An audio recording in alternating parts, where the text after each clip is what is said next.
Ես երեք հետևել եմ լրահոսին, տեղյակ եմ եւ գրառումներից եւ նաեւ տեսանյութերն եմ դիտել եւ նաեւ դրանով պայմանավորված պաշտպանության նախարարությունը հանդես եկավ հայտարարությամբ, որ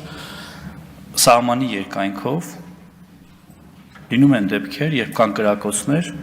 սակայն դա Հայաստանի Հանրապետության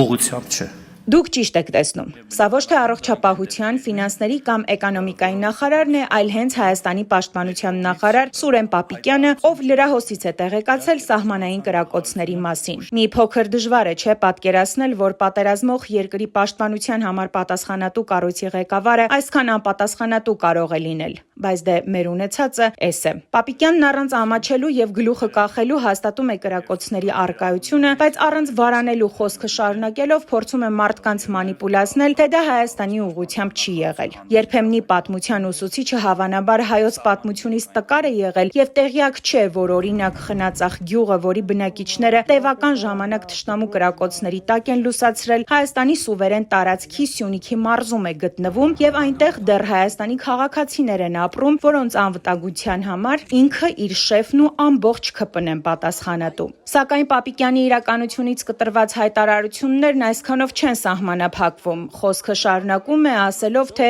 դրանք այն դեպքերն են, որոնք վտանգ չեն պարունակում։ Հետաքրքիր է, Պապիկյանն ինչպես է տարբերակում թշնամու, որ կրակոցն է վտանգավոր, որը ոչ։ Կամ եթե իր կինն ու երեխան այդ կրակոցների ձայների տակ լինեին, ինքը մտածելու էր, թե խաղալիք հրացաններով են կրակում եւ հանգիստ շարունակեր խաղաղություն քարոզել։ Չնայած այս մարդկանց պարագայում երևի ոչնչից չպետք է զարմանալ, նույնիսկ եթե մի օր ծնողներին, կնոջը ու երեխային ուրանան։ Հաջորդ իրականությունից կտրվածը թերևս հենց Սյունեցի падգամավոր Նարեկ Ղահրամանյանն է, ով Սյունիքից է, վստահաբար բազմաթիվ բարեկամ ու հարազատ ունի այնտեղ, բայց այդպես էլ երևի այս քանի տարի է կուրորեն հավատում է ադրբեջանական խաղաղասիրությանը եւ չի կարողանում պատկերացնել, թե ոնց կարող են կրակել հարազատ մարզի տարածքների ուղղությամբ։ Այս անգամ էլ լսեք ԿՊԱ-ական падգամավորի абսուրդի հասնող հայտարարությունները։ Անհանգստությունը այո կա, բայց վտանգ չկա այն առումով, որ կրկնում եմ, նախ իրանք ինտենսիվ բունի չեն կրում, երկրորդը թիրախավոր չեն թիրախավորում կոնկրետ մեր դիրքերը։ Նախ падգամավորն էլ գուցե իր թիմակիցների պես բանից անտեղյակ է եւ չգիտի, որ կրակոցները լավ էլ ինտենսիվ են եղել, ինչպես պնդում է խնածախցիները։ Հետո էլ երևի Ղահրամանյանի տրամաբանությունը մի փոքր թույլ է եւ չի կարողանում պատկերացնել, որ մարդուն մահվան հասցնելու համար կարող է մեկ կրակոցն էլ բավարար լինել։ Բայց Սյունեցի падգամավորին թողնենք իր խղճի հետ, որովհետև մեծ հաշվով իր որոշումներով ու կարծիքով մեծ բան չի ներկայացնում եւ անցնենք երկրի գլխավոր արք ու վաճառք հանողին։ Մենք ռազմավարություն ենք որդեգրել եւ մենք պետք է այդ ռազմավարությանը հավատարիմ մնանք եւ շարունակենք մեր գործողությունները այդ ռազմավարության շրջանակներում եւ դա ճնշում անվանել, այլ բան անվանել, տեղեկատվական գրոհ անվանել, այդ ամեն ինչը այո, բայց ես ուզում եմ նաեւ մի նրբություն ընդգծեմ,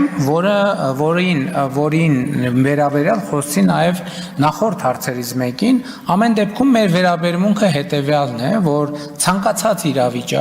ցանկացած իրավիճակ մենք պետք է ավելի խորը եւ ավելի լավ եւ ավելի համապարփակ հասկանանք։ Մինչև Փաշինյանն ու Պաշտպանության նախարարությունը խորը ու համապարփակ քննելու առաջարկներ կանեն Ադրբեջանին ու սեփական ժողովրդին կհամոզեն, թե խաղաղության ենք գնում ամբողջ սահմանը, ավելի ճիշտ ամբողջ երկիրը շարունակելու է մնալ վտանգի տակ ու առանց անվտանգային երաշխիքների, որովհետև դժվար թե օրինակ Փաշինյանը այս հոգեվիճակով որևէ կերպ կարողանա ապահովել սեփական երկրի ու ժողովրդի անվտանգությունը։ Ես ձեզ այդ պատերով կտամ եւ այդտեղի ձեր քաղաքական դիակի մնացորդները դուրս կհանեն, իրեքիդ էլ վերաբերվում է, հերիքան ներվերներիս հետ խաղակ։ Այնպես որ սիրելի հայրենակիցներ, մինչև երկրի համար գլխավոր պատասխանատու նյարդերը մի կերպ կհանգստացնի համապատասխան դեղեր ընդունելով, փորձեք ինքնուրույն հասկանալ, թե վտանգի դեպքում ինչ եք անելու, ինչպես եք ինքնակազմակերպվելու եւ գլխներիդ ճարը տեսնելու։